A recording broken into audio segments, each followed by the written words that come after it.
My name is Helena Crawford. I was 24 when everything changed. It started with an envelope, cream-colored, slightly damp at one corner from sitting too long in the mailbox. I remember standing in the kitchen, still in my work clothes, turning it over twice before I opened it, as if some part of me already knew. Inside was a hospital bill. Not mine. Two names I didn't recognize on a birth certificate copy. Twin boys, born 4 months earlier, at a clinic 2 towns over. The father's name was Marcus Crawford, my husband. The mother's name was Renee Delacroix, my sister. I didn't scream. I didn't drop the envelope. I remember the strange, cruel calm that settled over me, the kind of stillness that only comes right before something breaks completely. I sat down at the kitchen table where we'd eaten 1,000 ordinary dinners, and I read the paper again and again, waiting for the words to rearrange themselves into something less impossible. They didn't. Marcus came home an hour later, whistling, a grocery bag in his hand. He saw my face before he saw the envelope on the table, and something in his shoulders dropped, like a man who's been waiting a long time for a debt to come due. Helena. Don't, I said. My voice didn't shake. That surprised me more than anything. Just don't. He didn't deny it. That was the part that stayed with me longest. Not the affair, not the twins, but the silence where a denial should have been. He simply stood there, holding a bag of groceries we would never eat together, while 3 years of marriage quietly finished dying in front of us both. I didn't cry that night. I packed a bag instead, methodical, folding things I'd folded 100 times before, and I drove to a motel on the edge of town with a flickering sign and a room that smelled like old carpet and rain. I lay on top of the covers in my clothes and stared at the ceiling, and I thought about my sister's laugh, the one I'd known since we were children, and how I would never hear it the same way again. By morning, I had made exactly one decision. I would not scream. I would not break dishes or send messages I'd regret. I would find out, quietly and completely, how long this had been going on, and then I would decide, with clear eyes, what kind of woman I wanted to be on the other side of it. I had no idea that the person who would hand me the deepest truth of all wasn't Marcus, and it wasn't Renee. It was his mother. Filing for divorce felt less like an ending and more like stepping onto solid ground after years of standing in water. My lawyer, a soft-spoken woman named Adiz, asked me only once if I was certain. I told her I had never been more certain of anything. Marcus tried to talk to me twice. Both times I let him speak because I wanted to understand, not because I wanted him back. He said it started at a family gathering 18 months earlier. A wedding, a bit too much wine, a loneliness he blamed on our long hours and longer silences. He said it wasn't supposed to become anything.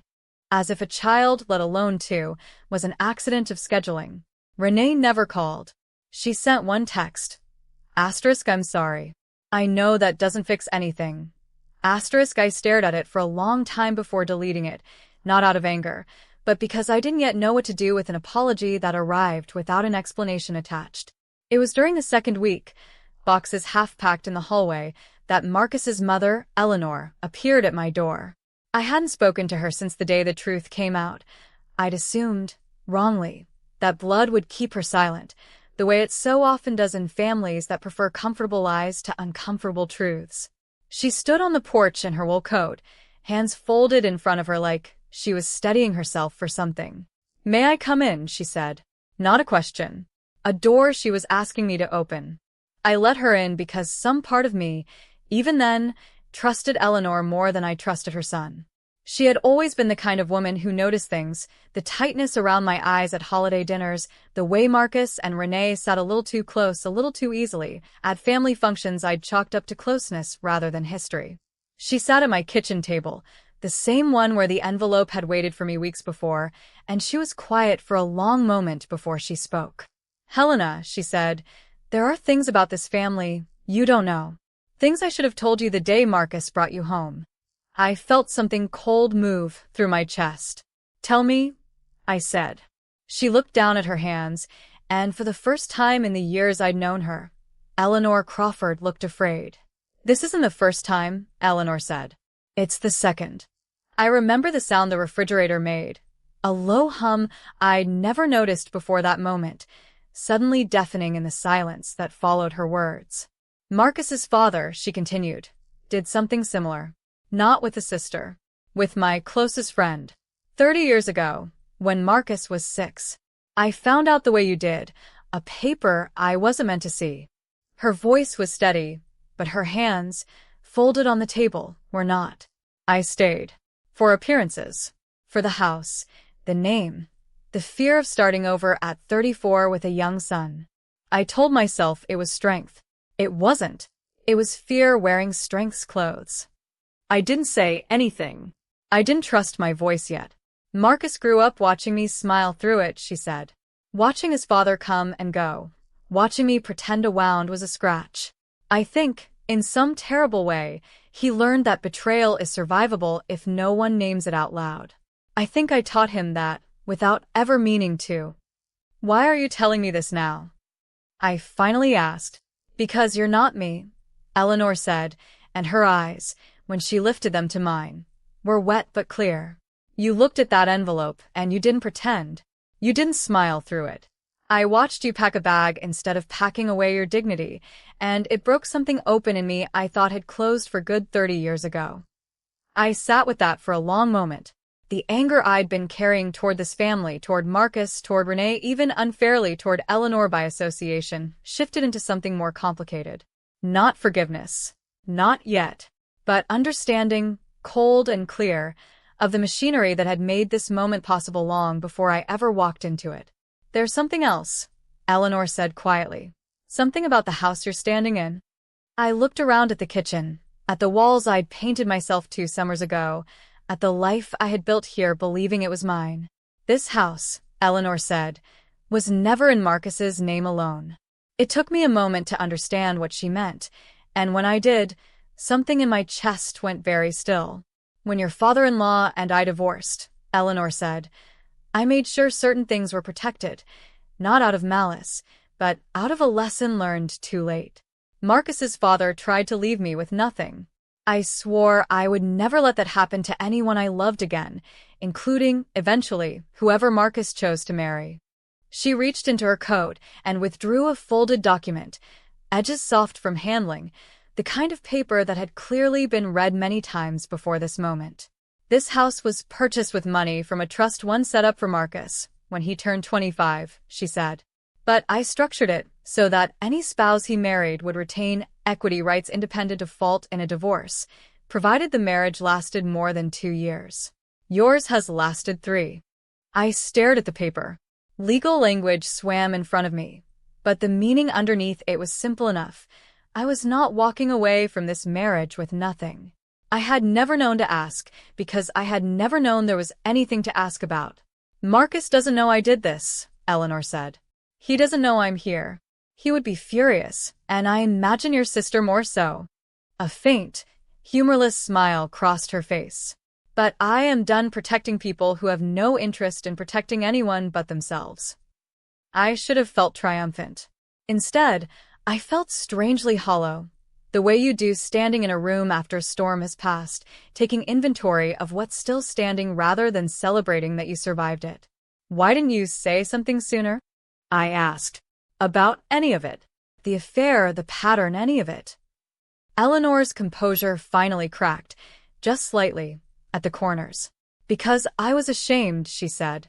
Because admitting my son repeated his father's failure meant admitting I never truly broke the cycle. I only survived it quietly and called that victory. I told myself silence was kindness. It wasn't. It was cowardice wearing kindness's coat. I thought of Renee then, of the sister I'd built a lifetime of memories with, and I wondered how much of what she'd done had grown from soil none of us had ever really examined. A family fluent in secrets, generous with silence, and starved of anything resembling honest reckoning. What do you want from me? I asked Eleanor. Nothing, she said. I want to give you something instead. The truth. What you do with it is yours to decide. I didn't sign anything that week. I didn't call my lawyer immediately, either, though the paper sat on my kitchen table like a held breath. Instead, I did something that surprised even me. I drove to see Renee. She opened the door already crying, as though she'd been waiting behind it for weeks. The twins were asleep somewhere behind her. I could hear the faint hush of a baby monitor down the hall, a sound so ordinary and domestic it felt obscene given the circumstances. "I'm not here to yell," I told her, and I meant it. "I'm here because I need to understand." She let me in. We sat in a living room that didn't feel like hers yet, boxes still unpacked, photographs still leaning against the wall instead of hung, and she told me things I hadn't asked for and didn't entirely want. That it started with loneliness on both their parts. That she'd hated herself the entire time and done it anyway, which she knew made it worse, not better. That she hadn't told me because some cowardly, childish part of her believed that as long as I didn't know, it hadn't fully happened. "That's not an excuse," she said, wiping her face. "I know it's not." "No," I agreed. "It isn't." I didn't forgive her that day. I want to be honest about that because I think stories like this are too often rushed toward easy reconciliation, as if pain has a schedule it's obligated to keep. What I felt instead was something quieter, a kind of grief for the relationship we'd had, and a flicker of something that might, someday, become the beginning of a different one. Not the sister I'd grown up with.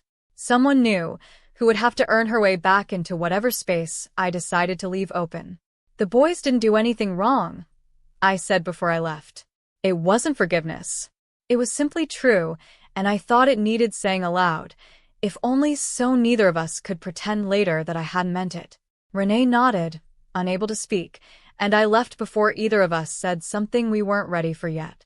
Driving home in the dark, I thought about Eleanor's paper on my kitchen table, about the trust and the equity and the quiet architecture of protection she'd built without anyone's knowledge.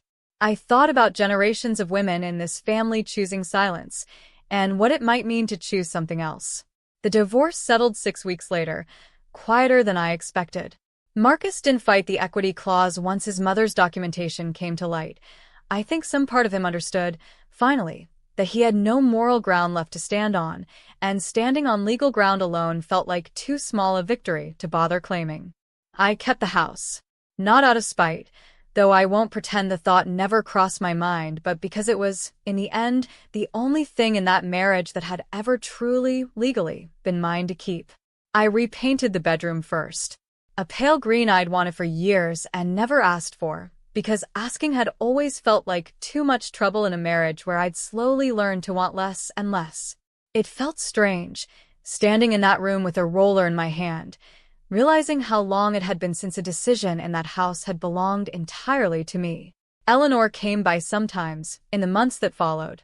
Not often. We were both, I think, still finding the shape of whatever relationship could exist between us now.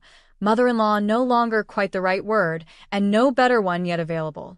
She never apologized again after that first afternoon at my kitchen table. I didn't need her to. The apology had been in the paper itself, in the years of quiet preparation that had gone into protecting a woman she'd once decided, for reasons of her own, was worth protecting. Renee and I spoke twice more that year. Careful, halting conversations mostly about the twins, occasionally brushing against the years before any of this happened, when we were girls sharing a bedroom and 100 small secrets that had nothing to do with betrayal. I didn't know yet if we would find our way back to something resembling sisters. I only knew I wasn't ready to close that door completely, even if I wasn't ready to walk through it either. Marcus moved 2 towns over, closer to Renee and the boys. I heard secondhand that he was trying to be a father, trying to be honest, trying to become someone his own mother might one day stop being ashamed of. I hoped that was true. Not for his sake alone, but because 2 little boys were going to grow up in the wreckage of these choices, and they deserved better than another generation fluent only in silence. There was a night, near the end of that year, when I sat down and wrote a letter I never intended to send. Not to Marcus. Not to Renee. To myself, at 21, on the morning I married a man I believed I knew completely.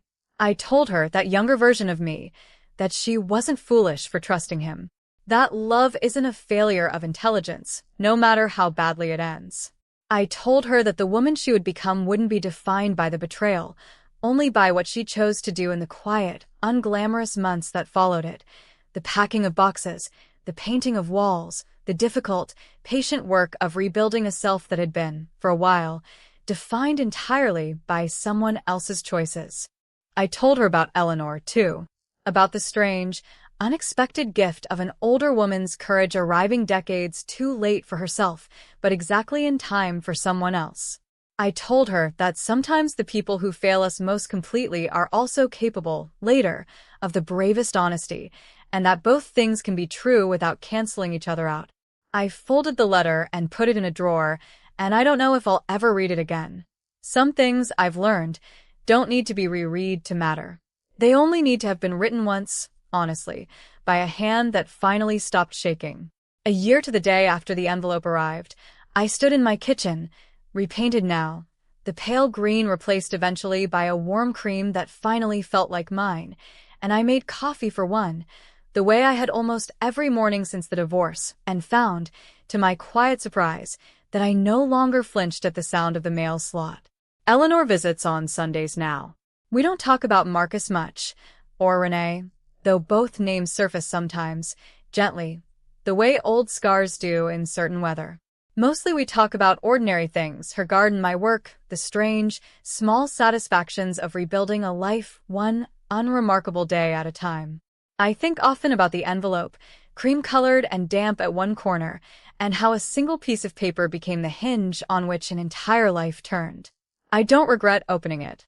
I don't regret the calm that settled over me that day, the calm I once mistook for numbness, and have since come to understand as something closer to strength finding its footing for the first time. Renee and I are not sisters in the way we once were. We are something new and still forming, careful with each other in a way that feels, some days, like grief, and other days, like the slow architecture of trust being rebuilt from the ground up. I've met the twins twice. They have Marcus's eyes and, I think, my sister's stubborn chin, and I find I cannot hate two small boys for the choices of the adults who made them. What I know now, that I didn't know a year ago, is this. Betrayal doesn't end a story. It only ends the version of it you believed you were living. What comes after? The quiet mornings, the repainted walls, the letters never sent, the unexpected courage of a mother-in-law who finally stopped protecting the wrong people. That is its own story entirely, and it is, against every expectation I once had, mine. I close the door some evenings and stand for a moment in the hallway of a house that is finally, fully, only my own, and I let myself feel it, not triumph, not quite, but something steadier. Something that finally, after everything, feels like peace.